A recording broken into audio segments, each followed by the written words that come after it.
சென்னை அண்ணா சாலை பகுதியில் சேதமடைந்து காணப்பட்ட சாலை சீரமைக்கப்பட்டுள்ளது. இதுகுறித்து நமது செய்தியாளர் அன்பழகன் வழங்கிய கூடுதல் தகவல்களை தற்போது பார்க்கலாம். சென்னை அண்ணா சாலையை பொறுத்தவரை இங்கே சாலையில் மேடும் பள்ளமாக காணப்பட்டிருந்தது. இது குறித்து நம்ம நியூஸ் 7 தொலைக்காட்சியில் செய்தி வெளியிட்டிருந்தோம். குறிப்பாக நெடுஞ்சாலைத்துறையும் சரி மாநகராட்சியும் சரி மாற்றி மாற்றி தங்களுக்கு தாங்க குற்றச்சாட்டை வைத்துக் கொண்டார்கள். இந்த இடத்தில் சாலை போடுவது யார் என்று. ஏனென்றால் ஏற்கனவே இந்த மழைநீர் கால்வாய் செல்லக்கூடிய இந்த சாலையை ஆங்காங்கே மேடும் பள்ளம் இருந்தது குறித்து நாமும் செய்தி வெளியிட்டிருந்தோம். தற்பொழுது தற்காலிகமாக அந்த பள்ளத்தை மூடியுள்ளார்கள்.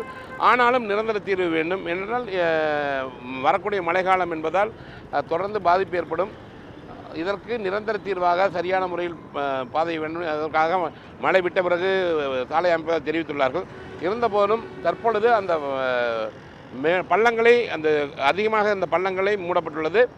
இந்த ஜல்லிக்கற்கள் உடனடியாக அப்புறப்படுத்த வேண்டும். ஏனென்றால் சின்ன சின்ன ஜல்லிக்கற்கள் அந்த அதிகமாக இருப்பதால் சாலையில் இருசக்கர வாகனங்கள் செல்வங்களுக்கு மிகுந்த சிரமமாக இருக்கும். அதை மாநகராட்சி நிர்வாகம் அதை அப்புறப்படுத்த வேண்டும். அல்லது நெடுஞ்சாலைத்துறையினர் இருவரும் சேர்ந்து அதை தூய்மைப்படுத்த வேண்டும் என்பதுதான் இந்த வாகன ஓட்டிகளினுடைய எதிர்பார்ப்பாக உள்ளது. இதேபடி உடனடியாக நமது தொலைக்காட்சியுடைய செய்தி எதிரொலியாக தற்பொழுது தற்காலிகமாக பாதை அமைத்துள்ளார்கள். ஏனென்றால் இது ஒரு போக்குவரத்து காவலர்களுக்கு ஒரு பெரிய சவாலாக இருப்பது இந்த இடம்.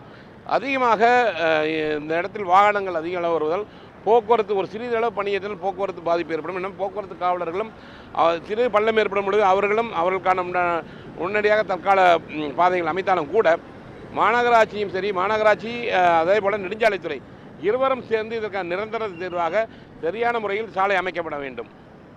ஜானுடன் அன்பழகன்.